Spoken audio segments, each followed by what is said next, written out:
నమస్తే, welcome to our voice. నేను journalist నవత. లోక్సభ ఎన్నికలు తెలంగాణలో హాట్ రాజకీయాలకు తెరలేపుతున్నాయి. మొన్నటికి మొన్న కేంద్ర హోంమంత్రి అమిత్ షాకు సంబంధించిన వీడియో మార్ఫింగ్ జరిగితే ఆ వెంటనే కరీంనగర్ బండి సంజయ్కి సంబంధించి కాంగ్రెస్ అభ్యర్థి చలమల సోషల్ మీడియాలో మార్ఫింగ్ వీడియోను ప్రచారం చేశారు అంటూ ఎఫ్ఐఆర్ నమోదు చేశారు. ఇక తెలంగాణలో మరొక ఉద్యమ నేతగా ఏ ప్రాంతంలోనైనా, ఏ కులమైనా, ఏ మతమైనా మావాడు అని ఓన్ చేసుకున్న మరొక నేత ఈటెల రాజేందర్.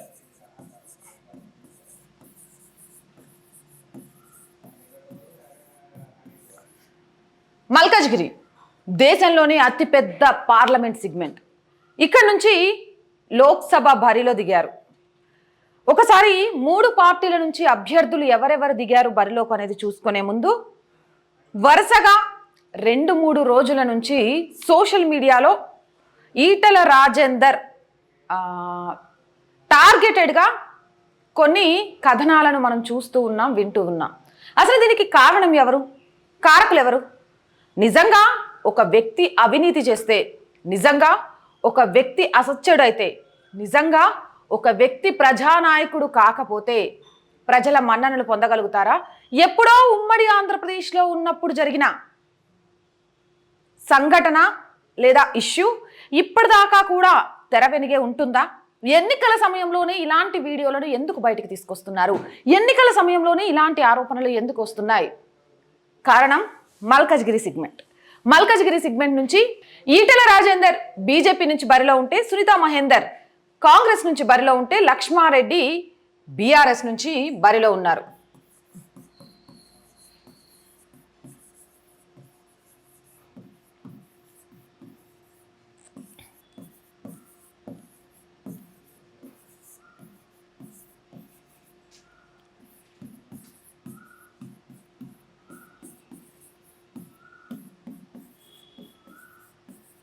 రైట్.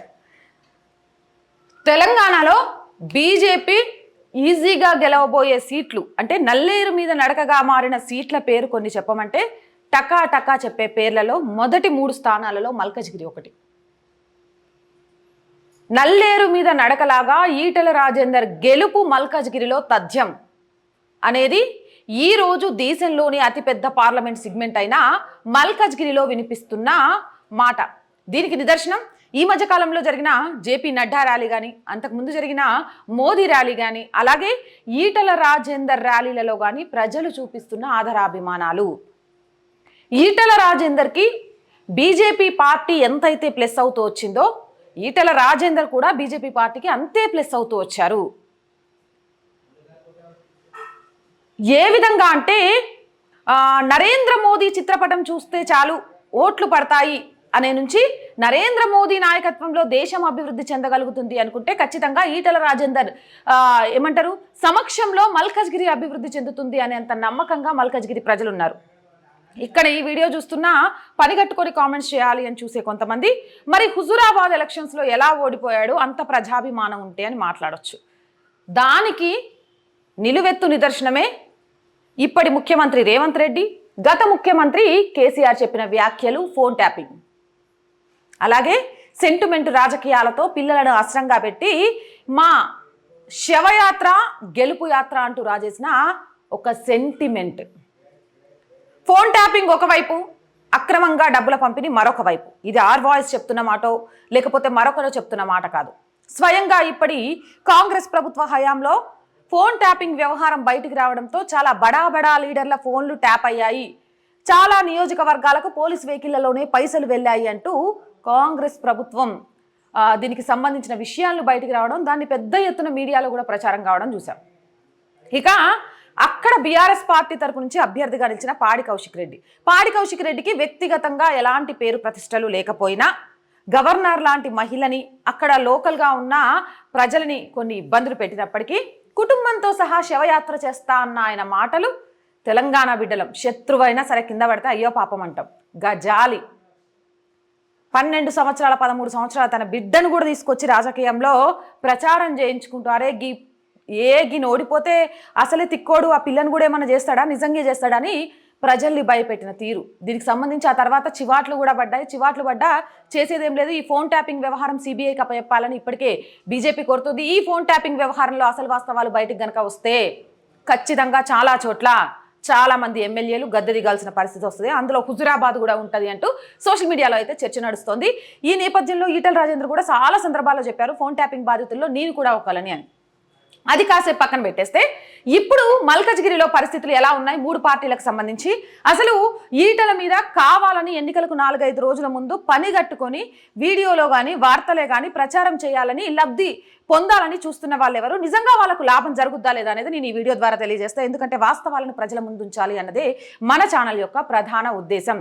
రాజకీయంగా ఎదుర్కోవడంలో అస్త్రశస్త్రాలు ఉంటాయి, కానీ ప్రలోభాలు, భయాలు, లేకపోతే ఆశలు అనేవి చూపించి ఓటు బ్యాంకును చేకూర్చుకోవడం, లబ్ధి కూర్చుకోవడం అనేది ఎంతవరకు సమంజసం కూడా కాదు. అందుకని రైట్, ఈ 3 పార్టీలు మొత్తానికి మల్కజ్గిరి నుంచి బరిలో ఉన్నాయి. ఇప్పటికే మల్కజ్గిరికి సంబంధించి చాలా సర్వే రిపోర్ట్స్ బయటకు వచ్చాయి. ప్రతి దాంట్లో కూడా బీజేపీ పాగా వేయబోతుంది అని చెప్తుంది. దీనికి ప్రధాన కారణం మోదీ చరిష్మా. అలాగే ఇక్కడ ఉన్న మల్కజ్గిరి అంటే హైదరాబాద్ చుట్టుపక్కల ఉన్న ప్రజలు కొంత చదువుకొని నార్త్ ఇండియన్ కల్చర్ ఉన్న వాళ్ళు ఎక్కువ మంది ఉండడంతో పాటు మోదీ అంటే అయోధ్య రాముల వారి నిర్మాణం చేయడంతో చాలా పెద్ద ఎత్తున అభిమానం పెంచుకున్న ప్రజలు కనిపిస్తూ ఉంటారు. అండ్ ఉద్యమకారుడిగా హుజూరాబాద్లో ఈటెల రాజేందర్కి అన్యాయం జరిగింది పాడి కౌశిక్ రెడ్డి సెంటిమెంట్ వల్ల. కాబట్టి ఈసారి ఎట్టి పరిస్థితుల్లో కూడా ఈటెల రాజేందర్ని లోక్సభకు పంపించాలి అనేది ప్రజలు తీసుకున్న నిర్ణయం. అండ్ ఎక్కడ మాట్లాడినా కూడా ఈటెల రాజేందర్ అంటే ఒక సీనియర్ నాయకుడికి, ఒక విజ్ఞత కలిగిన నాయకుడికి, అలాగే ఇప్పుడిప్పుడే రాజకీయాల్లో వచ్చి తమను తాము నిరూపించుకోవాలనే వాళ్ళకు చాలా తేడా ఉంటుందని చెప్తుంటే వింటాం. కానీ ఈటెల రాజేందర్ని చూస్తుంటే అది నిజం అనిపిస్తుంది. ఎందుకు అనంటే ఒక వ్యక్తిగత దూషణ ఉండదు, వ్యవస్థలో లోపాల మీద మాత్రమే ఆయన మాట్లాడతాడు. వ్యక్తిగత ఆరోపణలు ఉండవు, వ్యవస్థలో వాళ్ళు చేసిన ఏమంటారు తప్పులను మాత్రమే ప్రశ్నిస్తూ ఉంటారు. లేకపోతే కుటుంబాలను మధ్యలోకి తీసుకురారు, ఎందుకంటే అది అనవసరం కాబట్టి, తనకు ఒక కుటుంబం ఉంది అనే విషయం తెలుసు కాబట్టి. ఎస్పెషల్లీ తెలంగాణ ఉద్యమం కోసం ఆనాడు వైఎస్ రాజశేఖర్ రెడ్డి ముందు కూడా గట్టిగా గలం విప్పిన నాయకుడు. ఇది ఈ రోజుకు తెలంగాణ ప్రజానికానికి చాలా గుర్తుంది.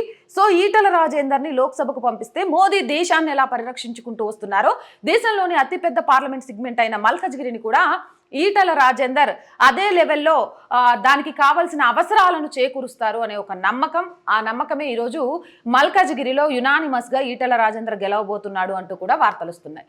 ఇక మరొక అభ్యర్థి కాంగ్రెస్ నుంచి సునీతా మహేందర్ రెడ్డికి సంబంధించి చేవెళ్లలో సునీతా మహేందర్ రెడ్డికి సంబంధించి కొంత వర్గం ఉన్నప్పటికీ బీఆర్ఎస్ పార్టీ నుంచి కాంగ్రెస్లోకి చేరి మల్కజ్గిరి నుంచి బరిలోకి దిగారు. అండ్ ఇక్కడ అభ్యర్థి సునీతా మహేందర్ రెడ్డి అయినా దీన్ని చాలా ప్రతిష్టాత్మకంగా తీసుకుంది రేవంత్ రెడ్డి. ఎందుకు అంటే రేవంత్ రెడ్డి కొడంగల్లో ఓడిపోయిన తర్వాత మల్కజ్గిరికి వచ్చి లోక్సభలో అడుగుపెట్టి ఆ తర్వాత తెలంగాణ కాంగ్రెస్ మీద పట్టు సాధించి పీసీసీ నుంచి ముఖ్యమంత్రి పదవికి వెళ్ళిన వ్యక్తి. యాజ్ ఇట్ ఈజ్ కొడంగల్ తన అడ్డా అనుకుంటే అక్కడ ఓటమి పాలైన తర్వాత మల్కజ్గిరి నుంచి గెలుపు గుర్రాలు ఎక్కారు. ఈ నేపథ్యంలో ఈసారి ఖచ్చితంగా ఈటెల రాజేందర్ మల్కజ్గిరి గెలుపు గుర్రాలు ఎక్కుతాయని ఎటువైపు నుంచి సమీకరణాలు చూసుకున్నా కనిపిస్తున్నాయి. కాబట్టి ఇక్కడ ఓడిపోతే సునీతా మహేందర్ రెడ్డి ఓడిపోయింది అన్నారు. సాక్షాత్తు ఒక ముఖ్యమంత్రికి సంబంధించిన సిగ్మెంట్ పోగొట్టుకున్నాడు అంటాడు. రేవంత్కు రాష్ట్రం మీద పట్టు మొత్తం పక్కన పెట్టేస్తే మల్కజ్గిరిలో ఏం పట్టుంది, ఆయన లోక్సభ సిగ్మెంట్ పెట్టుకుని ఆయన గెలిపించుకోలేకపోయాడా అనే హేళన చేస్తారు. ఈ నేపథ్యంలో పూర్తి full on focus Revanth Reddy చేశాడు. కానీ ప్రజల్లోకి వెళ్ళినప్పుడు 6 పథకాల అమలు విషయంలో పూర్తి వ్యతిరేకతతో ఉన్నారు. నెంబర్ 2, ఆయన భాష, ఆయన భావం ప్రజలు యాక్సెప్ట్ చేయలేకపోతున్నారు. రేవంత్ రెడ్డి ఒక గాడిద గుడ్డు నెత్తిన పెట్టుకొని బీజేపీ తెలంగాణకి ఏమిచ్చింది గాడిద గుడ్డు అంటే నువ్వేమిచ్చావని ఒక 10 గాడిద గుడ్ల ప్రశ్నలతోటి రెడీగా ఉన్నారు. అరే ఎందుకు చూపించినా గాడిద గుడ్డు అని భయపడే స్థాయికి ఈరోజు రేవంత్ రెడ్డి వచ్చాడు. మల్కజ్గిరిలో బాగా చైతన్యం ఉన్న వాళ్ళు ఉంటారు, ఆలోచిస్తారు ఒక ఓటేసే ముందు. గత 5 సంవత్సరాలలో లోక్సభలో మల్కజ్గిరికి సంబంధించి రేవంత్ రెడ్డి ఏం చేశాడు? ఈ ప్రశ్నకు సమాధానం లేదు. ఎంత అభివృద్ధి చేశాడు? ఎన్నిసార్లు మల్కజ్గిరిలో తిరిగాడు? ఎన్నిసార్లు మల్కజ్గిరి ప్రజలను కలిశాడు? సమాధానం లేదు. ఈ నేపథ్యంలో మల్కజ్గిరికి సంబంధించి కాంగ్రెస్ పట్టు కోల్పోతోంది అనే విషయం పూర్తిగా అర్థమైంది. ఈ నేపథ్యంలో ప్రజలకు ఏం చెప్తాం? ఓటు పడ్డానికి చెప్పడానికి ఏం లేదు. మహిళలందరికీ ₹1,00,000 ఇస్తాం అకౌంట్లలో అంటే సాల్లే నీ కథలు, 2,500 ఇచ్చి అప్పుడు మాట్లాడు అని అంటారు. నిరుద్యోగులందరికీ కూడా ₹1,00,000 మీ అకౌంట్లో వేస్తామంటే సాల్లే నిరుద్యోగ భృతని ఉద్యోగాలని అవి ఇవి ముచ్చట్లు మస్తు చెప్పినావు కానీ తర్వాత చూద్దాంలే అంటారు. ఇక రైతులకు ఇంకేదో చేస్తామని చెప్తే ఊకో రైతు బంధు విషయంలోనే ముందు చెప్పినవా 5 ఎకరాల పైశీలకోళ్లకు రైతు బంధు వేయనని. ఇక 5 ఎకరాలు ఉన్న వాళ్ళంతా ఆసాములు అనుకుంటున్నావా ఏంది? రాజకీయ నాయకులకు తీసేసేయి, గవర్నమెంట్ ఉద్యోగస్తులకు తీసేయి, వ్యాపారవేత్తలకు తీసేయి, పొలాన్ని భూమిని నమ్ముకున్న రైతన్న పొట్టగొట్టినావు కదా అని పొట్టును తిడతారు. ఇక విద్యార్థుల దగ్గరికి వెళ్ళి మాట్లాడాలి అని అంటే ఏం చేశారు సార్? వచ్చిన 4 నెలల్లో విద్యాశాఖ మంత్రినే పెట్టలేకపోయారు మీరు అని ప్రశ్నిస్తారని భయపడుతున్నారు. మహిళల దగ్గరికి వెళ్ళి ఉచిత బస్సు, 200 యూనిట్ల కరెంటు, ₹500 సిలిండర్ ఇస్తున్నా అంటే ఉచిత బస్సు వల్ల చాలా రూట్లలో ఎన్ని సర్వీసులు క్యాన్సిల్ అయినాయి. ఆర్టీసీ అదోల పాతానికి వెళ్లడంతో పాటు మహిళలు జుట్టు పట్టుకొని కొట్టే పరిస్థితికి తీసుకొచ్చి నిజంగా ఉద్యోగాలు చేసుకోవడానికి ఇన్ టైం వెళ్లాల్సిన మహిళలకు సౌలభ్యం లేకుండా చేశారనే కోపంతో ఉన్నారు. 200 యూనిట్ల కరెంటు ఫ్రీకి ఇస్తానని మాటిచ్చి 200 లోపు యూనిట్లు వస్తే మాత్రమే ఫ్రీ, 201 యూనిట్ ఉన్నా కూడా కరెంటు బిల్లు కట్టాల్సిందేనని చెప్పినావు. గిదెక్కడి న్యాయం? ఎన్నికలకు ముందొక మాట, ఎన్నికలు అయిపోయినాక ఒక మాట. గోడ మీద పిల్లిలాగా వ్యవహరించావేంటి అని అడుగుతారనుకున్నారు. ₹500 సిలిండర్ను చూపించైనా ఓటు బ్యాంకు రాజకీయం చేసుకుందామంటే సాలయ్యా, రేషన్ కార్డుతో పొత్తు పెట్టినావు సిలిండర్కి ఎట్లా చెల్లుద్ది అనుకుంటున్నావు? గప్పుడు నీకు తెలియదా తెలంగాణ వచ్చిన 10 ఏళ్ల సంధి ఒక్క రేషన్ కార్డు కూడా ఇవ్వలేదని? అరే ఒప్పుకున్నావు కదా నువ్వు, రేషన్ కార్డులకు సంబంధం లేదు, మా వాళ్ళు వస్తారు, ఎంక్వైరీ చేస్తారు, నిజంగా మీరు అర్హులైతే ఇస్తారని చెప్పి ఈరోజు నువ్వు చేస్తున్న నిర్వాహకం ఏంది అని అడుగుతారనే భయం. వచ్చిన 4 నెలల్లో రేషన్ కార్డులకు సంబంధించి ఒక్క అడుగు ముందుకు పడలేదు. ఇక పెద్దోళ్ళు వయసు మళ్ళిన వాళ్ళ దగ్గరికి వెళ్ళైనా సరే ఓటు గురించి అడుగుదామంటే, ఓ రేవంతు పెన్షన్ డబల్ చేసినావా? ఏం మాకు రావట్లే కదా, డబల్ చేసిన పెన్షన్ రావాలి కదా, ఎప్పుడు వస్తుంది? అలాగే దివ్యాంగుల దగ్గరికి వెళ్ళి అడగాలన్నా ఇదే పరిస్థితి. ఎందుకు అంటే అద్దంలో చందమామను చూపించి నిజంగా చందమామను మీ చెంతకు తీసుకొస్తాననే మాటిచ్చి ఈరోజు తెలంగాణలో అధికార పీఠం ఎక్కి కూర్చుంది కాంగ్రెస్. ఈ పూర్తి విషయాలు ప్రజలు అవగతం చేసుకున్నారు.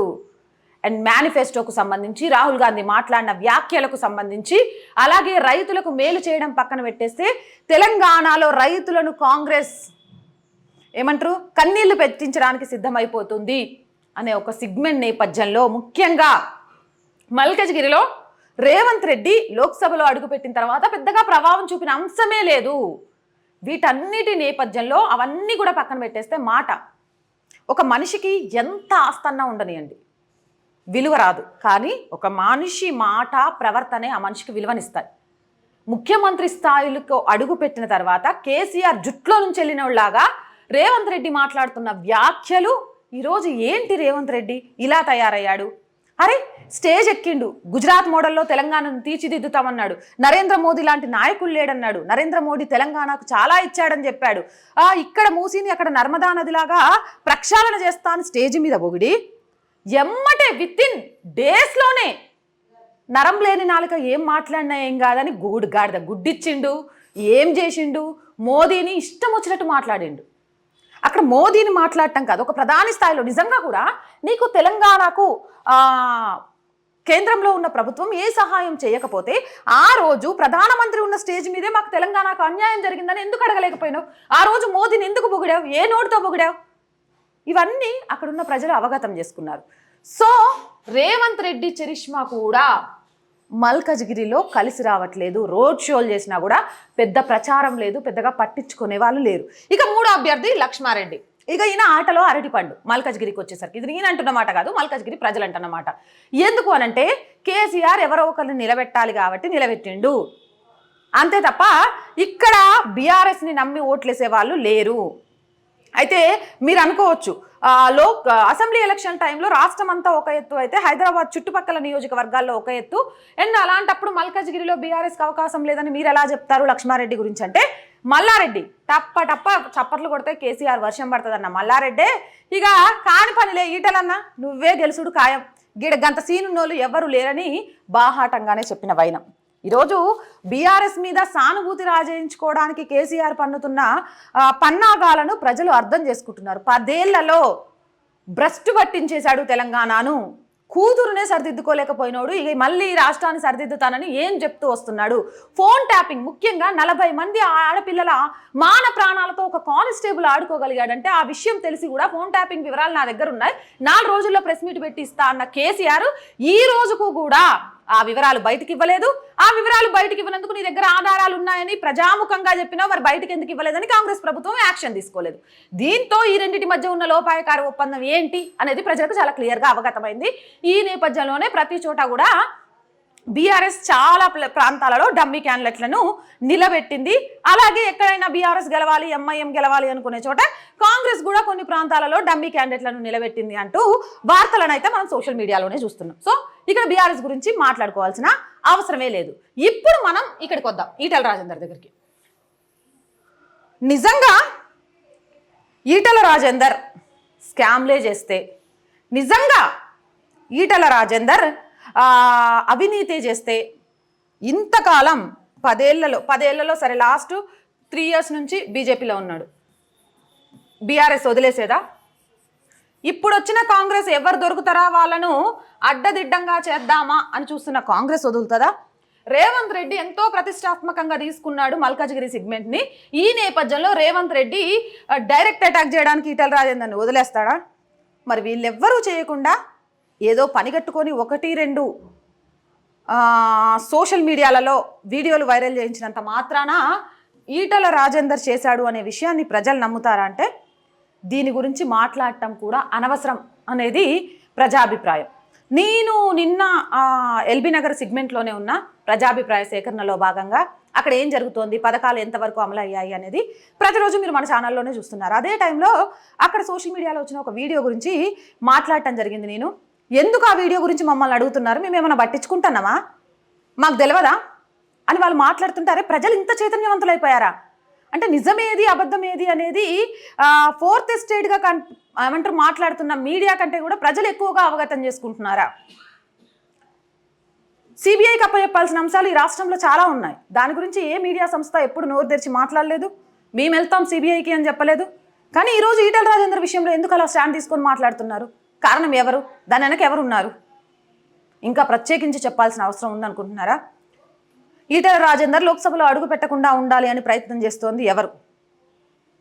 ఈరోజు బండి సంజయ్కి ఈటెల రాజేందర్కి మధ్య గ్యాప్ ఉంది. ఈటెల రాజేందర్ని బీజేపీ ఓన్ చేసుకోలేకపోయింది. ఈటెల రాజేందర్ వేరే దగ్గర నుంచి వచ్చిండు, నాన్ లోకల్, ఇవన్నీ చెప్పి వాళ్ళ గొంతులు అలసిపోయినాయి. అరే అబ్బాయి ఆగండి, మీరు చెప్పేవన్నీ అబద్ధాలు. సంజయ్ అన్న దీని గురించి మాట్లాడిండు, ఈటెల అన్న దీని గురించి మాట్లాడారు, మీరెందుకు గొంతు చించుకుంటారు? నాన్ లోకల్ ఏంద్రా బాయ్? కొడంగల్ నుంచి ఈడుకొచ్చిన రేవంత్ రెడ్డి నాన్ లోకల్ కాదా గతంలో? గప్పుడు మీ నోర్లు ఏడవైనాయి ఏంది? ఉద్యమకారుడు కాదా? లేకపోతే ఏమన్నా ద్రోహం చేసిండా? అసలు ఉద్యమం అప్పుడు వైఎస్ రాజశేఖర్ లాంటి గొంతుకు భయపడకుండా మాట్లాడగలిగిందే ఈటెల రాజేందర్. దాని గురించి ఏమో చెప్తాను. ఇట్లా చెప్పే మాటలకు సంబంధించి ప్రజల నుంచి వస్తున్న ప్రశ్నలతోటి ఇక వేరే ఆప్షన్ ఏమీ దొరకలేదు. దాంతో కొత్త దారిని ఎత్తుక్కోవడం మొదలుపెట్టారు. ఎన్నికలకు 3-4 రోజుల ముందు ప్రజలలోకి అవినీతి పరుడు అనే ఒక ముద్రను తీసుకువెళ్ళే ప్రయత్నం చేస్తే లబ్ధి పొందుతాము అని ఆలోచన చేశారు. కానీ 3-4 రోజుల ముందు అవినీతి పరుడు అని ముద్ర వేయడం ద్వారానో లేదా పార్టీలోని నాయకులను తమ పార్టీలో చేర్చుకోవడం ద్వారానో నిజంగా ప్రజల మనోభావాలు మారుతాయా అంటే ఫస్ట్ రేవంత్ రెడ్డికే ఓటేయకూడదు. ఎందుకంటే ఈటెల రాజేందర్ విషయంలో వచ్చింది కొన్ని సోషల్ మీడియా ఛానళ్ళు పనిగట్టుకొని చేసిన అంశం అయితే నోటుకు ఓటు ద్వారా రెడ్ హ్యాండెడ్గా దొరికిపోయాడు రేవంత్ రెడ్డి. అలాంటి రేవంత్ రెడ్డికే ఓటేసి ప్రజలు గెలిపించారు అంటే ఒక నాయకుడి మీద ఉన్న అవినీతి ముద్ర ప్రజలలో ఓట్ల దగ్గరకు వచ్చేసరికి పనిచేస్తుందా అంటే మాట్లాడుతున్నాను. కేటీఆర్, కేసీఆర్, హరీష్ రావు, జగదీశ్వర్ రెడ్డి, ఇంతమంది నిజంగా అవినీతి చేస్తూ అవినీతి ఆధారాలతో సహా బయటపడుతున్న వాళ్ళనే ప్రజలు ఆదరించినప్పుడు ఏ రకంగా బురద జల్లడానికి ప్రయత్నం చేసినా కూడా అదేదో టైడ్ యాడ్ ఉంటుంది చూసిందా, జప్పున పోగానే తెల్లగా అయిపోయింది. అట్లా ఇట్లా క్షణాల మీద అది ఆరోపణ నింద మాత్రమే, నిజం కాదు అని నిరూపించుకుంటూ వెళ్తున్న ఈటెల రాజేందర్ మీద ఇంకొక పెద్ద మచ్చలాగా వేసి కన్ఫ్యూజన్కి గురి చేస్తూ ఆలోచించే లోపే ఈలోపు ఎన్నికలను పూర్తి చేయొచ్చు అనే ఆలోచన తీరును ఈరోజు ప్రజలు అర్థం చేసుకుంటున్నారు. నిజమే, ముఖ్యమంత్రి స్థాయిలో నోటుకు ఓటు చేసి కేసులో ఉన్నాయన ఉంటే తప్పులేదు. అరే అవును, ఫోన్ ట్యాపింగ్ వ్యవహారం నాకు తెలుసు, నా దగ్గర ఉన్నాయి అని చెప్పిన వ్యక్తే నేను తెలంగాణ తెచ్చినోని అని ఊరూరు తిరిగి మళ్ళీ ఓట్లు అడుగుతున్నాడు. ఈరోజు తెలంగాణలో అవినీతి కుప్పగా మారడానికి కారణమైన బీఆర్ఎస్ నాయకులనే డోర్ తెరిచి కాంగ్రెస్ పార్టీ గంజాయి మొక్కలని చెప్పి కాంగ్రెస్లో చేర్చుకుంటోంది. వీళ్ళందరినీ యాక్సెప్ట్ చేయగలగరని చేసిండ్రు అని తెలిసినాక కూడా ఇలాంటి చీప్ ట్రిక్స్ ప్లే చేయడము అనేది కొంత ఆశ్చర్యానికి గురి చేస్తోంది. ఏదేమైనా మల్కజ్గిరి సెగ్మెంట్కి సంబంధించి ఈటెల రాజేందర్ గెలుపు పక్క. ఇది నేను చెప్తున్నమాట, ఆర్ వాయిస్ చెప్తున్నమాట కాదు, ప్రజలు చెప్తున్నమాట. స్వయంగా ఆర్ వాయిస్ మల్కజ్గిరిలో ప్రతి గల్లీ తిరిగింది, ప్రతి ఏరియాకి వెళ్ళింది, ప్రజల మనోభావాలను తెలుసుకుంది. ఖచ్చితంగా కూడా మోదీ చరిష్మా, అయోధ్య రామ్లల్లా విగ్రహ ప్రతిష్ట, ఈటెల రాజేందర్ ఉద్యమ నేతగా ఉన్న ఆదరణ, ఈ కూడా 3 పిల్లర్స్గా మారి మల్కజ్గిరి దేశంలోని అతి పెద్ద లోక్సభ సెగ్మెంట్లో కాషాయ జెండా ఎగరవేయడానికి సిద్ధంగా ఉన్నారు ఓటర్లు. ఈ నేపథ్యంలో ఏం చెయ్యాలో అర్థం కాక, రాహుల్ గాంధీ పేరు చెప్పుకొని ఓట్లు అడగలేక, రేవంత్ రెడ్డి కొత్త పథకాలను ప్రజల్లోకి తీసుకెళ్లలేక, అలాగే ప్రజల నుంచి వస్తున్న ప్రశ్నలకు సమాధానం చెప్పలేక గాడిద గుడ్లను మోసి అలసిపోయి అదే గాడిద గుడ్ల లాంటి అనేక సమస్యలను వాళ్ళ ముందు పెడితే ఏం చేయాలో తెలియక ఈరోజు వస్తున్న కొన్ని సోషల్ మీడియాలలో ప్రాచుర్యం చెందుతున్న వీడియోల మీద ప్రజలైతే పెద్దగా ప్రభావితం కారు కూడా. రాజకీయ నాయకులైనా కానీ మిగిలిన వాళ్ళైనా కానీ ఇలాంటి చీప్ ట్రిక్స్ వదిలేసి ప్రజలకు మనం ఏం మాట ఇచ్చాం, ఎంత చేశాం, ఎంత బ్యాలెన్స్ ఉంది, ఏం చెప్పి ఆ బ్యాలెన్స్ ఎప్పటి వరకు చేయగలుగుతామనే వాస్తవాల ద్వారా వెళ్తే ప్రజలు ఆదరిస్తారేమో తప్ప ఇలాంటివి ఎప్పటికీ కూడా గెలుపు గుర్రాలను ఎక్కించవు అనేది మన చరిత్ర చెప్తోంది. అదే కూడా జరగబోతోంది అంటున్నారు. ఎస్పెషల్లీ ఈరోజు ఈ వీడియో చేయడానికి మెయిన్ రీజన్, ప్రతి సెగ్మెంట్కి ఆర్ వాయిస్ వెళ్ళింది. మీరు పబ్లిక్ బైట్స్ రూపంలో ప్రతి సెగ్మెంట్కి సంబంధించినవి మీ ముందు ఉంచుతూనే ఉన్నాం ప్రతిరోజు. ఆ నేపథ్యంలోనే మల్కజ్గిరిలో జరుగుతున్న రాజకీయ పరిణామాల మీద ఏ పార్టీ జెండా ఎగరవేయబోతుంది అనేది తెలియచేయడంలో భాగంగానే అక్కడ జరుగుతున్న కుట్రలు కుతంత్రాలను మీ ముందుంచే ప్రయత్నంలో భాగంగానే ఈ వీడియో చేయడం జరిగింది. సో ఈ వీడియో మీకు నచ్చితే లైక్ చేయండి. ఎన్ని లైక్స్ వస్తే అంత షేర్ అవుతుంది ఈ వీడియో. అండ్ మీకు నచ్చితే, నేను చెప్పింది వాస్తవం అనిపిస్తే, ఈటెల రాజేందర్ గెలుపు పక్కా అనిపిస్తే, ఈటెల రాజేందర్ మీద కావాలని అవినీతి ఆరోపణలు చేస్తున్నారని మీకు అనిపిస్తే వీలైనంతగా ఈ వీడియోని షేర్ చేయండి. అండ్ మన ఛానల్ని సబ్స్క్రైబ్ చేసుకోండి. ఖచ్చితంగా ప్రజలకు ప్రభుత్వానికి మధ్య వారధిగా ప్రజా సమస్యలను, ప్రజా ఆలోచనలను, ప్రజలకు చేస్తున్న అన్యాయాలను ఒక వారధిగా నిలిచి ప్రభుత్వాన్ని ప్రతి క్షణం తెలియజేసే ప్రయత్నంలో భాగమే మన ఆర్ వాయిస్. అలాంటి మంచి మంచి వీడియోలు మిస్ అవ్వకూడదు అంటే ఖచ్చితంగా కూడా మన ఛానల్ని సబ్స్క్రైబ్ చేయండి. So stay with us. జై భారత్.